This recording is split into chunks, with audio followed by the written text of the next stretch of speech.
நான் தான் இங்க எல்லாமே. நான் மட்டும் இருந்தால் போதும். அரசியல் கட்சியே இல்ல இது. இது ஒரு ஜோம்பி கூட்டம் அவ்வளவுதான். பங்குனி மாசம் இவ்வளவு வெயில் அடிக்கிறதுங்கிறதே சதிதான். அதே பாஜக சதி. பாஜக மேல சதிதான். உங்க விஜய் நான் வரேன்.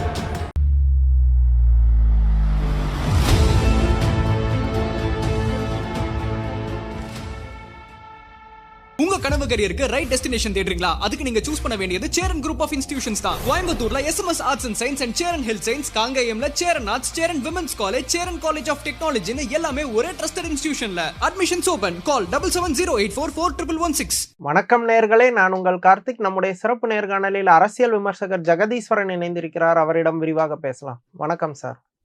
வணக்கம். வீடியோக்கள் அண்ட் போட்டோஸ் வருது. ஓட்டு கேட்டு போற டிவிகே கேண்டிடேட்ஸ் கூட அதிகபட்சம் 2-3 பேர் கூட இருக்க மாட்டேங்கிறாங்க. ஈவன் அவர் விஜய் ஃப்ரெண்டு அவர் சாய்நாத்தா ஸ்ரீநாத்தா அவர் கூட வெறும் 2 பேர் தான் போறாங்க. நீங்க கரெக்டான கேள்வி கேட்டீங்க. நீங்க இப்போ நான் சில மாவட்டங்கள்ல பேசினவன் என்ன சொல்றாங்கன்னா, இது ரொம்ப நியாயமானதுதான் கூட. ஒரு கேண்டிடேட் இப்போ உதாரணத்துக்கு ஸ்ரீநாத் போறாருங்க. இந்த மாவட்டத்தில் என்ன கேட்பாரு, அண்ணே நான் ஒரு பட்ஜெட் கொடுக்குறேன். ஏன்னா இது வந்து செலவாகிற பட்ஜெட். நான் சொல்றது அவங்க எனக்கு காசா கொஞ்சம் அடிச்சுக்குவாங்க, கமிஷன் அடிப்பாங்க, அதெல்லாம் எல்லாரும் பண்றதுதான். மாவட்ட செயலருக்கு ஒட்டுமொத்தமா இந்த மாவட்டத்துக்கு ஒரு 25 ரூபா செலவு ரெடி பண்ணி கொடுங்க. நான் ஒன்றியத்தை கூப்பிடுறேன், நகரத்தை கூப்பிடுறேன், எல்லாத்தையும் கூப்பிடுறேன், உட்கார வச்சு மீட்டிங் போட்டு யார் யாரு எவ்வளவு காசு எடுத்துக்கிட்டு அந்தந்த வேலைகளை பாருங்க. அங்க பணிமனை அமைக்கிறத பாருங்க, நோட்டீஸ் டிஸ்ட்ரிபியூட் பண்ணுங்க. இன்னைக்கு எந்த பாயிண்ட், இன்னைக்கு இவன் எந்த பாயிண்ட் போவான், அவன் எந்த பாயிண்ட் போவான், இவன் எந்த நகரத்தை பார்ப்பான், இவன் ஒன்றியத்தை பார்ப்பான். இப்படிதாங்க நடக்கும். இதுதான் நடக்கும். இது போய் ஸ்ரீநாத்திட்டயோ மற்றவர்கள்ட்டயோ போய் இந்த காசா நான் எதுக்குப்பா காசு கொடுக்கணும் அப்படி சொன்னா அவன் என்ன பண்ணுவான், அண்ணே அப்படியானே ரொம்ப நன்றி வணக்கண்ணே, நம்ம ஒரு ரீல்ஸ் எடுப்ப வாப்பா அண்ணன் கூட ரீல்ஸ் எடு, அண்ணனுக்கு ஒரு 4 துண்டை போடு, அண்ணே பாக்கலானே 23ஆம் தேதி நம்ம பாக்கலாம் சந்திக்கலாம் போயிடுவான். இது நடக்குதுங்க. பாவம். அதால சொல்றேன், நீங்க உண்மையிலேயே வந்து கேண்டிடேட்ஸ் அறிவிச்சிட்டீங்க, யாருக்கும் காசு கொடுக்க மாட்டீங்க, யாருக்கும் துண்டு கூட கொடுக்க மாட்டீங்க, யாருக்கும் நோட்டீஸ் கொடுக்க மாட்டீங்க, எந்த செலவையும் நான் பார்க்க மாட்டேன். தலைமையில இருந்து ஏதாவது பண்ணணுங்க. மக்கள் நீதி மையம் எல்லாம் நீங்க எவ்வளவுதான் நீங்க அவரை கிண்டல் பண்ணலாம், ஆனா எனக்கு தெரிஞ்ச கேண்டிடேட்ஸ்க்கு ஒரு செலவு பண்ணாருங்க. அவரு ரொம்ப மினிமம் செலவு பண்ணாரு. இல்ல அது கூட ஓரளவுக்கு ஒரு அரசியல் கட்சியா தான் அது ஃபங்க்ஷன் ஆச்சு. இவ்வளவு ஒஸ்டாலாம் அதை யாரும் அதெல்லாம் உண்மையிலே சொன்னார்ல. அவர் விஜய் பிரச்சார பார்ட் டைம் பொலிட்டிஷியன் சொல்லி சொன்னாரும். கமல் பிரச்சாரத்துக்கு போனாரு, தாம்பரம் போனாரு, பல்லாவரம் போனாரு, எல்லாம் ஆபரேஷன் எல்லாம் பண்ணாரு. அவர் குற்றச்சாட்டு அவர் மேல வச்ச குற்றச்சாட்டு ஒரு தடவை தான் தலைவர் வராரு, பல தடவை வரணும்னு சொல்லி குற்றச்சாட்டு வச்சாங்க, விமர்சனம் பண்ணாங்க. ஆனா போனாரு, எல்லா இடங்களுக்கும் போனாரு. ஆனா விஜய் நான் போகவும் மாட்டேன், நான் எதையும் கொடுக்கவும் மாட்டேன். அவ கேண்டிடேட்ஸ் நீங்க பல கேண்டிடேட்ஸ் என்ன பண்றாங்கன்னே உங்களுக்கு தெரியாது. எல்லாத்தையும் ட்ராக் பாருங்க. ரொம்ப நீங்க இப்ப மறுபடியும் Aadhav Arjuna, Vijay, Bussy Anand, seater Nirmalkumar, Arunkumar channels கூட அப்படிதான் போறாங்க. அந்த போய் பேட்டி எடுக்கிறது கூட இவங்களை தாண்டி யார் சார் கேண்டிடேட் உங்க யாராவது தயவுசெய்து சொல்லுங்க சார் சொல்லி அவங்க கதறாங்க. கேண்டிடேட்ஸ் மூஞ்சும் தெரியாது, அந்த கேண்டிடேட்ஸ்க்கு வாய் திறந்து பேசவும் தெரியாது. அவங்கள போய் மீடியா எப்படி இல்லங்க, அதுல சில பேர் பேசுறாங்க. இப்ப நீ ஒரு பையன் தாம்பரம் நினைக்கிறேன், நான் சில பேரை நம்ம சொல்லுவோம், இப்போ கில்லி சரத்னு நல்லா பேசலாம்னு சொல்லி சொல்றாங்க, ஒரு சேனல்ல நல்லா பேசினாரு. இந்த மாதிரி சில பேர் இருக்கலாம். இந்த மாதிரி கொஞ்சம் விஷயம் தெரிந்த உண்மையிலேயே கொஞ்சம் உழைத்த மக்கள் இருக்கலாம். ஆனா இந்த ரெகக்னிஷன் எப்போ வரும்னா, நீங்க போய் அவனை மேடை ஏத்தி, நான் அதான் சொல்றேன், மேடை ஏத்தி இவன் தான் என் கேண்டிடேட்டு, இவன் தான் திருப்பத்தூர் கேண்டிடேட், இவன் தான் மதுரை கேண்டிடேட், இவன் தான் மதுரை மத்தி, இவர் தான் வந்து மதுரை தெற்கு, இவர் தான் வந்து கோயம்புத்தூர் கிழக்குன்னு சொல்லி சொன்னீங்கன்னா மீடியா அவங்களை கேப்சர். மீடியா இப்ப அருண்ராஜ் பின்னாடி போறாங்க, திருச்செங்கோடுக்கு எப்படி போறாங்க, ஏன்னா அருண்ராஜ் மேடைகள்ல பாத்துருக்காங்க, சீட்டர் நிர்மல்குமாருக்கு ஏன் போறாங்க பாத்துருக்காங்க, வெள்ளிவாக்கத்துக்கு ஏன் போறாங்க, ஆதவர்ஜுனா உங்களுக்கு தெரியும். அப்ப மற்றவர்களை நீங்கள் அறிமுகப்படுத்த வேண்டிய தேவை இருந்தாலும் விஜய் என்ன பண்றாரு, அதெல்லாம் நான் ஏன் பண்ணணும், நான் தான் இங்க எல்லாமே, நான் மட்டும் இருந்தால் போதும். இங்க ஒரு பக்கம் இவங்க வந்து மன்னராட்சியை ஒழிக்க வந்தவர்கள், ஆனா விஜயே தன்னை ஒரு மிகப்பெரிய மன்னரா பெரிய சர்வாதிகாரி நினைச்சு வாழ்ந்து, சர்வாதிகாரி மனப்பான்மை தான் இதெல்லாம். இதெல்லாம் முழுக்க முழுக்க சர்வாதிகாரி ஒரு மாதிரி ஒரு அரசியலையே டேஞ்சரஸ் பாலிட்டிஷியன், ரொம்ப ரொம்ப ரொம்ப டேஞ்சரஸ் பாலிட்டிஷியன். நான் வந்து எங்க அரசியல் நிறைய பேர் வந்து நிறைய துரோகங்கள் பண்ணிருப்பாங்க, நிறைய கேள்விப்பட்டிருப்பாங்க. ஆனா இந்த மாதிரி ஒரு டேஞ்சரா நான் பார்த்ததே கிடையாது. மோடியை நம்ம எவ்வளவு நாளும் விமர்சிக்கலாம், ஆனா அவர் வந்து தெருவா பிரைம் மினிஸ்டர் ஆனதுக்கு அப்புறம் எல்லா ஸ்டேட் எலெக்ஷன்லயும் ஏதோ அவரே கேண்டிடேட்டா நிக்கிற மாதிரி எல்லா இடத்துக்கும் விடாம போறாரு. தமிழ்நாட்டுல 2016 எலெக்ஷன் அப்போ ஜெயலலிதாவுக்கு உடம்பு சுத்தமா முடியல. கலைஞரும் ஏஜ்டா வீக்கா இருந்தாரு. 2 பேரும் ஆனா அவ்வளவு பிரச்சனைகளுக்கு மத்தியில போனாங்க. இவருக்கு என்ன பிரச்சனைன்னு தெரியல. எப்ப பாரு என்ன வழிய தாண்டி வந்திருக்கேன், வழிய தாண்டி வந்திருக்கேங்கிறத சொல்றேன். அப்படி என்னதான் வெயில் தாண்டா தாண்டா? நீங்க எப்பதான்டா நீ வந்த? நீங்க இவ்வளவு முதல்ல எல்லா இதுலயும் பாஜகவும் சொல்றாங்க. சேர்ந்து நீங்க இவ்வளவு பெரிய வெயில் அடிக்க வைக்கிறது ரொம்ப தப்பு. பங்குனி மாசம் இவ்வளவு வெயில் அடிக்கிறதுங்கிறதே சதிதான். அதே பாஜக எலெக்ஷனுக்கு சதி. முன்னே பாஜக வந்ததே மேல சரிதான். விஜய்க்கு எதிரான. சதிதான். விஜய்க்கு எதிரான சதிதான். அப்ப நீங்க நீங்க அதான் சொல்றேன்ல, இப்போ நீங்க எல்லா தலைவரோட பிரச்சாரத்தை நான் பாக்குறேங்க. காலையில எல்லா தலைவர்களும் வாக்கிங்ல ஆரம்பிக்கிறாங்க. 7 மணி, 6 மணி, 7 மணி, 8 மணி, 9 மணி, 10 மணி. ஒரு 11 மணிக்கு முடிச்சுட்டு உச்சி வெயில் எல்லாரும் வீட்டுக்கு போயிட்டு சாப்பிட்டு ரெஸ்ட் எடுத்துட்டு திரும்ப 4 மணிக்கு ஆரம்பிக்கிறாங்க. ஆனா தலைவன் என்ன பண்றான்? ஆரம்பிச்சதே 12 மணி உச்சி வெயில் ஆரம்பிச்சிருச்சா, வா வா வா சாக, எவ்வளவு பேர் நீங்க சாக போறீங்க, வா வண்டியில ஃபாலோ பண்ணு. 4 மணிக்கு எப்ப உச்சி வெயில் இறங்குதோ அப்ப நான் கிளம்புறேன்ப்பா. அப்ப இப்ப இப்ப வண்டியை பிடிச்சா இப்ப நம்ம உண்மையிலே சொல்றேன், வயல் வரப்புல வேலை பாக்குறவங்க எல்லாம் ஐயோ இந்த பஸ் பிடிச்சாதான் என் வீட்டுக்கு போக முடியுங்கிற மாதிரி, யோ இப்ப ஃபிளைட் எடுத்தாதான் நம்ம நீனாந்திரல 6 மணிக்குள்ள நுழைய முடியும். இதுல உண்மையிலேயே நிறைய பேர் விமர்சிக்கிற மாதிரி என்னதான் பிரச்சனை உங்களுக்கு? 6 மணிக்குள்ள போகணுங்கிறது என்ன கட்டாயம்? எனக்கு சீரியஸா அந்த வடிவேலு ஆட்டோ 6 மணிக்கு மேல ஓடாதுன்னு சொன்னது வந்து விஜய்க்கு தான் எக்ஸாக்ட்டா பொருந்துமா? உண்மைதாங்க, உண்மைதானேங்க. அது 6 என்ன மணிக்கு மேல தாரம் ஏன் போலீஸ் நீங்க இது சீரியஸா வரைக்கும் இப்போ பாருங்களேன். ஈவினிங் டைம்ல அவ்வளவு பீப்புள் வந்து வெளிய வருவாங்க. ரிலாக்ஸ் மைண்ட்ல இருப்பாங்க. அந்த டைம் வந்து எல்லா பொலிட்டீஷியனும் அத யூஸ் பண்ணுவாங்க. நீங்க யோசிச்சு பார்த்தா எடப்பாடியில இருந்து உதயநிதி, ஸ்டாலின்ல இருந்து எல்லாரோட வீடியோ ட்ரெண்டிங் ஆகுற வீடியோஸ் எல்லாமே ஈவினிங் பேசின ஈவினிங் வீடியோஸா ஈவினிங் தான் ஈவினிங் இருக்கு. ஆமா. பட் இவரு அதான் நீங்க சொன்ன மாரி 4 மணிக்கு என்ன விட்டுருங்கிற மாரி 4 மணிக்கு எஸ் ஆயிடுறாரு. அதிகபட்சம் ஒரு நீங்க 2 ஹவர்ஸ் என்ன வெளிய சொல்றேன், நீங்க வராரு. சாயந்தரம் போனா லைட் செலவாகும், லைட் எல்லாம் வைக்கணும், தண்ணி கொடுக்கணும், அதுல நிறைய பேர் கொலை பண்ண முடியாது, இப்படி கூட நீங்க யோசிக்கலாம். அதான் சொல்றேன், இவங்க உண்மையிலேயே இது வந்து இந்த பிரச்சாரத்தை பண்ணணும், நம்ம கேண்டிடேட்ஸை வந்து ப்ரமோட் பண்ணணும், அந்த நோக்கம் எல்லாம் இல்ல, எதுவுமே கிடையாது. நீங்க கடைசியா பாருங்களேன், பெரம்பூர்ல பணிமனை தயாராகிறது, அவருக்காகவே பிரத்யேக பணிமனையும் வீடியோ எல்லாம் போட்டாங்க. இந்த பணிமனை திறந்தாங்களா இது வரைக்கும் பணிமனை திறந்தாங்களா? திறக்கவே இல்லைங்க. திருச்சி கிழக்குலயும் அதே மாதிரி பணிமனை இருக்கக்கூடிய வாய்ப்பு இருக்கு, திறந்தாங்களா? எடுத்து வச்சிருக்காங்க. அவரை என்ன பண்றாங்கன்னு தெரியல. கொஞ்சம் பேசக்கூடிய ஒரு 2, 3 பேரையும் யூட்டிலைஸ் பண்றாங்களான்னு கேட்டா தெரியல. கட்சிக்குன்னு ஒரு ப்ராப்பரான ஒரு ட்விட்டர் பேஜ் எதுவும் இல்ல. ஒரு விஷயம் இருந்தா இன்னைக்கு பிரச்சார ரத்துங்கிறது நான் சொல்றேன், ஏன் யூஸ் பண்ணலன்னு சொல்றேன். யூஸ் பண்ணல இல்ல. ஆக்சுவலி என்னன்னா, இப்ப நான் சொன்னேன் இல்லையா, ஏற்கனவே கேண்டிடேட்ஸ் வந்து மாவட்ட செயலர் கேட்கிற காசை கொடுக்க முடியாதனால கேண்டிடேட்ஸ் திணறாங்க, மாவட்ட செயலர் திணறாங்க. இப்போ நாஞ்சில் சம்பத்தோ இல்ல வேறு சில கொள்கை பரப்பு துணை செயலாளர்களோ போறாங்கன்னா அவங்க என்ன சொல்றாங்க, நாஞ்சில் அண்ணன் பேமெண்ட் இது, என்னோட பேமெண்ட் இது, கொடுக்குறியா, நன்றி வணக்கம் போயிட்டு வா. கொடுக்க முடியாது. அப்ப அவன் எப்படி போவான்? நீ நல்லா பாருங்களேன், சில பேர் சுத்தி வில்லிவாக்கத்துக்கு போறான், ஆதவோட கேம்பெயின்ல இருப்பான், இல்ல வந்து ராஜ்மோகனோட கேம்பெயின்ல இருப்பான். ஏன்னா ராஜ்மோகனும் ஆதவாலையும் காசு கொடுக்க முடியும். பொதுக்கூட்டம் பேசுவான். அது யாரு கூட்டம்? ராஜ்மோகனோட கூட்டமா இருக்கலாம், இல்ல ஆதவோட, மோஸ்ட்லி ஆதவோட கூட்டமா தான் இருக்கு. ஆதவோட கூட்டத்துல போனீங்கன்னா அன்னைக்கு என்னப்பா பேமெண்ட், ஒரு 5 10 அந்த வாங்கி கிளம்பு, முடிஞ்சிச்சு, எனக்கு காசு ஒரு மேட்டர் இல்ல. லாட்டரி அப்ப நீங்க எவ்வளவு லாட்டரி வித்தீங்க, எடுத்து காசு கொடுப்பேன்னு கொடுத்துருவாங்க. மற்றவர்களால் என்ன சொல்றாங்கன்னா முடியலைங்க. நீங்க அவன் முடியலைன்னா அவன் என்ன பண்ணுவான் பாவம்? மாவட்ட செயலர் தம்பி, எனக்கே கேண்டிடேட் காசு கொடுக்க மாட்டேங்கிறாயா, நான் மாவட்ட செயலர் இருந்து நான் இறங்கியிருந்தேன்னா கூட நான் உனக்கு கொடுப்பேன்.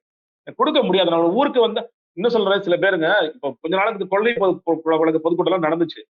அது இப்பதான் சொல்றாங்க, மதுரை விஜயன்பன் இருக்காருல்ல, அவர் போக்குவரத்து செலவு கூட கொடுக்க மாட்டேங்கிறாராம். நல்ல வட்டி பிசினஸ் பாக்குறாப்ல, நல்ல ரியல் எஸ்டேட் பிசினஸ் பாக்குறாப்ல. அவர் சொல்றாரு, ட்ரெயின் டிக்கெட் கொடுக்க மாட்டேங்கிறானே இந்த ஆளு அப்படிங்கிறான். ட்ரெயின் டிக்கெட் மத்தவங்க சில பேர் கொடுக்குறாங்க, 5 வந்து கொடுக்குறாங்கன்னு, ட்ரெயின் டிக்கெட் மட்டும் கொடுங்கன்னா பாத்துக்கலாம் போயிட்டு வாங்க அப்படிங்கிறாரு. என்னன்னு எப்படி போய் அவங்க பேசுறது? இதெல்லாம் பிராக்டிக். நீங்க வந்து நான் முதல்ல சொன்னேன், நீங்க ஃபுல் டைமரா இருக்கிறவங்கள ஒரு கட்சி தான் டேக் ஓவர் பண்ணி அவங்கள காப்பாற்றணும், பாதுகாக்கணும். ஏன்னா அவன் பொண்டாட்டி பிள்ளை எல்லாத்தையும் விட்டுட்டு ஊர் உனக்கு வராங்க. விஜய்க்கு அந்த அறிவு இருக்கணும், புஷியானதுக்கு அந்த அறிவு இருக்கணும். புஷியானது விஜயன் சொன்னது என்ன, தளபதிக்காக பேசுறதுக்கு 1000 பேர் இருக்கான், பேச சொல்லு. இப்ப ஓசியில தானே பேசுவோம், போய் பேச சொல்லு. எவன் பேசுறது ரெடியா இருக்கான்? உன் தொகுதியில வந்து பேசுறது ரெடியா இருக்கானா? புஷியானது நான் கேட்கிறேன். டி நகர்ல ஓசியில வந்து பேசுறது ரெடியா இருப்பானா? எவனாவது பேச மாட்டான். நான் எதுக்கா பேசணும்? 4 பேர் வீட்ல உட்கார்ந்து ட்வீட் போடுற மாதிரி கிடையாது. ஸ்ட்ரீட்டுக்கு வரணும்னா அதுக்கு ஒரு டிரான்ஸ்போர்டேஷன் இருக்கு, அவங்க நேரத்தை ஸ்பெண்ட் பண்றாங்க, இப்படி நிறைய விஷயத்த இருக்கு. சோ அத நீ அகாமடேட் பண்ணும்போது ஆட்டோமேட்டிக்கா அவங்க உனக்காக வந்து நிப்பாங்க. அத நான் எடுத்துக்க மாட்டேன். ஆனா நீ உன் டைமையும் செலவு பண்ணணும்னா அது பாசிபிள் இல்ல. பட் அன்பார்ச்சுனேட்லி இவங்க அரசியல் கட்சி இல்ல. இவங்கட்ட நம்ம எதிர்பார்க்கிறது தான் தப்பு. அதான் உண்மை. அது அரசியல் கட்சி கிடையாது. அரசியல் கட்சியா இருந்தா இது ஒரு ஃபார்மட்டா இருந்தா என்னன்னு தெரியும். தெரியும். அரசியல் கட்சியே இல்ல இது. இது ஒரு ஜோம்பி கூட்டம் அவ்வளவுதான்.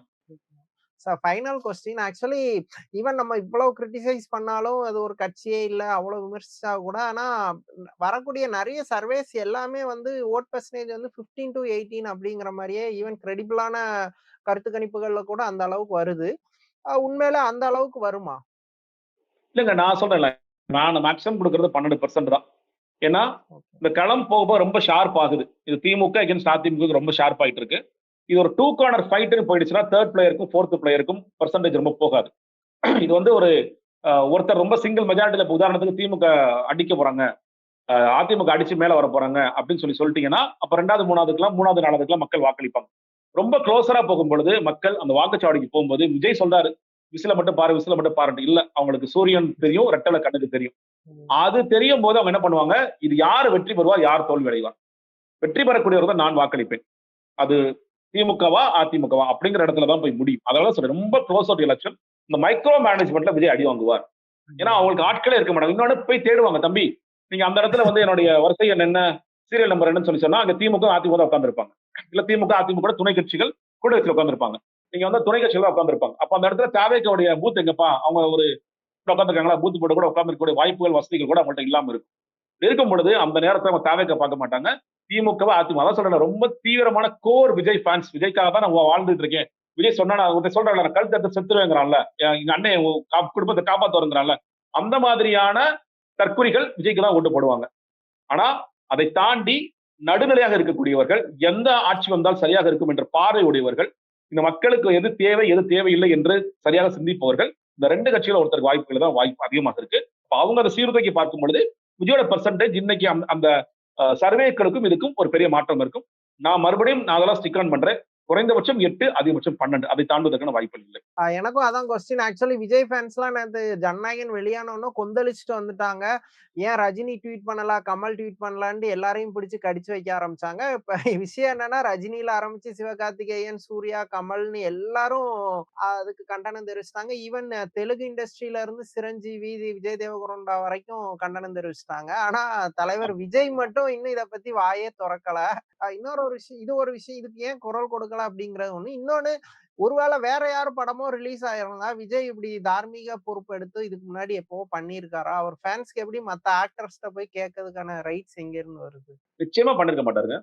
இப்போ வந்து விஸ்வரூபம் பிரச்சனை வரும்போது விஜய் வாய் திறந்து பேசினாரா? எனக்கு தெரிஞ்சு சூர்யா போனாரு, சிம்பு போனாரு, கமல் வீட்டுக்கே போனாரு, தார்மீக ஆதரவு கொடுத்தாரு, பேசினாரு, அவங்க எல்லாம் பேசினாங்க. ஏன்னா கமல்ஹாசன் வந்து எக்ஸ்ட்ரீமா இந்த நாட்டை விட்டு என்ன வெளியே போற மாதிரியான நிலைமை ஏற்படும் சொல்லி பேசினாரு. அப்போ அந்த நேரத்தில் விஜயோ மற்றவர்களோ பேசினார்களா? இல்லை. தொடர்ச்சியாகவே விஜய் வந்து எப்பொழுதுமே யார் ஆளுங்கட்சியோ அந்த ஆளுங்கட்சி சாதகமா தான் பேசியிருக்காரு. இன்னைக்கு உங்க அப்பாக்கு எதுக்கு சிலைன்னு கேட்டவரு, கலைஞருக்கு ஒரு சிலை வைக்கணும்னு பேசியவர் தான். உங்க வீட்டுல இருக்கிறவங்க பேரெல்லாம் பாருங்க எவ்வளவு அழகா இருக்கு. கனிமொழி, தயாநிதி, இப்படி எவ்வளவு அழகான தமிழ் பேர் வச்சிருக்காங்க பாருங்க, இப்படி பேசினவர் தான். சோ விஜய் அதே நேரத்துல ஜெயலலிதா அவர்கிட்ட நான் அணில் மாதிரி செயல்பட்டேன்னு சொல்லி சொன்னவர் தான். விஜயை பொறுத்த வரைக்கும் தன்னுடைய வியாபாரம் முக்கியம், தன்னுடைய நலன் முக்கியம். சுயநலமாகத்தான் விஜய் இதுவரைக்கும் இந்த சினிமா இண்டஸ்ட்ரியில இருந்திருக்காரே தவிர பொதுநலனாக இருந்ததே இல்லை. இன்னைக்கு கூட பல பேர் வந்து இவர் கோலிவுட் ஜீசஸ், ரொம்ப கோலிவுட் படுத்து கிடந்த நேரத்துல கொரோனாவில மாஸ்டர் ரிலீஸ் பண்ணாரு. மாஸ்டர் ரிலீஸ் பண்ணி என்ன விஜய் வந்து கொரோனா பேஷன்ஸோட சேர்ந்து அந்த படத்தை பார்த்தாரா? இந்த கொரோனாவில போய் படுத்துக்கிட்டாரு? எனக்கு புரியலையே. மக்கள் செத்துட்டு போறான் சார். அந்த நேரத்துல எடப்பாடி பழனிசாமி அவங்க கவர்மெண்ட் என்ன சொன்னாங்க? 50% தாங்க ஆக்குபென்சி, ஒரு சீட்டு தாங்க விட்டு உட்காரணும், அதுதாங்க ரூல். இல்ல தயவு செய்து எனக்கா படத்தை ரிலீஸ் பண்ணுங்க. 100% தான் மக்கள் கொஞ்சம் சாவாங்க, அதிகமா சாவாங்க. இதுதானே நீ என்ன மக்களை காப்பாத்துனீங்க இது வரைக்கும்? கோலிவுட் ஜீசஸ் எனக்கு புரியலையே. உண்மையான ஒரு மக்களை நேசிக்கூடிய நபராக இருந்தால் என்னோட படத்தோட கலெக்ஷன் பண்ண கூட போயிட்டு போதுங்க. இன்னைக்கு கொரோனால இருந்து மக்களை காப்பாத்துறதாங்க முக்கியம். 50% ஆக்குபென்சிலே படத்தை கொடுங்க அப்படின்னு தான் விஜய் பேசியிருப்பாரு தவிர, இல்ல 100% ஆக்குபென்சி வேணும்னு எடப்பாடி பழனிசாமி வீட்டுல போய் கை கட்டி நின்றுக்க மாட்டார். அதனால விஜய் இது வரைக்கும் சுயநலமாகத்தான் இருந்திருக்கிறத தவிர பொதுநலமாக இருந்ததே கிடையாது. இந்த பக்கம் நீங்க சொன்ன மாதிரி எல்லோரும் ட்வீட் போட்டாங்க. சிரஞ்சீவி போட்டாரு, பக்கத்து மாநிலம் எல்லாம் போட்டாங்க. ஆனால் இது குறித்து விஜய் பேசலையே. ஏன் வழக்கம் போல அமைதியா இருக்காரா? இல்ல, நீங்க நல்லா பாருங்க. இது வரைக்கும் நான் முன்னாடி சொன்னேன், இந்த குடும்ப பிரச்சனை விவகாரம் வரும் பொழுது அப்பொழுதே நம்ம சேனல்ல கூட நான் சொன்னேன், விஜய் நாளைக்கு என்னோட குடும்பத்துல கை வச்சிட்டீங்களா ஸ்டாலின் சார்னு பேசணும்னு ஆச்சரியப்பட மாட்டேன்னு சொல்லி சொன்னேன். ஆனா விஜய் எங்க கரெக்டா காய் நகர்த்துறாரு? கொண்டு வந்து தூத்துக்குடியில காய் நகர்த்துறாரு, திருநெல்வேலியில காய் நகர்த்துறாரு.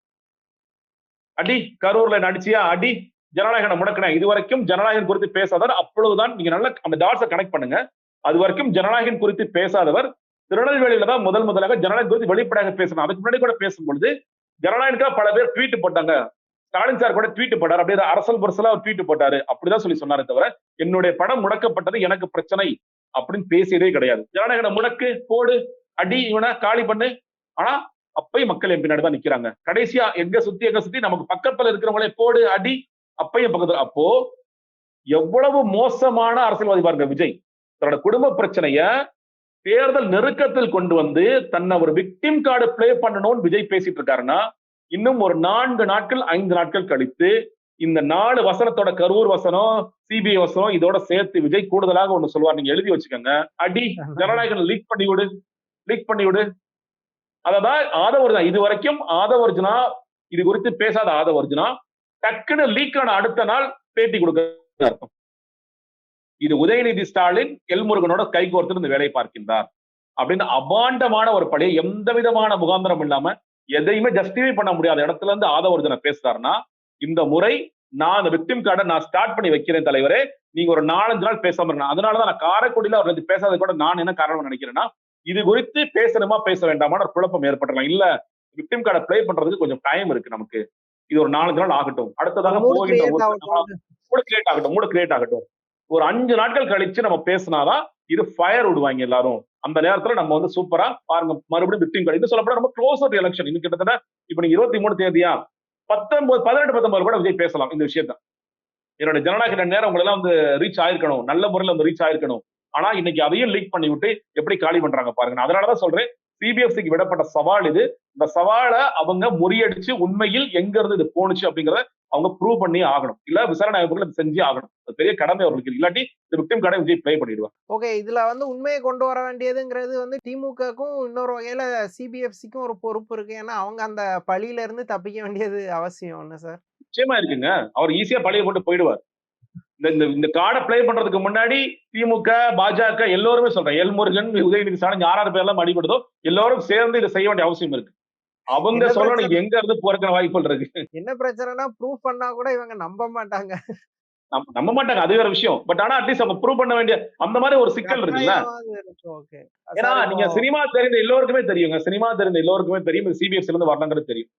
எனக்கு ஆச்சரியம் என்ன கேட்டீங்கன்னா, ரஜினிகாந்த் முதற்கொண்டு எல்லாரும் ஒரு பிரஷர்ல ட்வீட் பண்றாங்க. நான் இன்னொரு சைடு யோசிச்சேன், ஒருவேளை இவங்களுக்கு உண்மை தெரிஞ்சு போச்சு போல இருக்கு. விஜய் சாரப்பு தான் பண்ணிருப்பாங்க, இல்ல ப்ரொடக்ஷன் தரப்பு தான் பண்ணிருப்பாங்க. அப்ப நீ மாட்டுடா அப்படிங்கறத கூட பிரஷர் கொடுக்குறாங்களோ. நீ மாட்டும் போது நாங்கெல்லாம் பண்ணாங்க சினிமா இண்டஸ்ட்ரியை காப்பாற்றணும், யார்கிட்ட சினிமா இண்டஸ்ட்ரியை காப்பாற்றணும், இந்த மாதிரியான தவறான நபர்ன்றது காப்பாற்றணுங்கிறதா இவங்க எல்லாம் மறைமுகமாக சொல்றாங்களோ கூட எனக்கு தோணும். ஓகே சார், தமிழ்நாடு அரசியல் குறித்து பல விஷயங்களை விரிவா பேசுனீங்க. ரொம்ப நன்றி.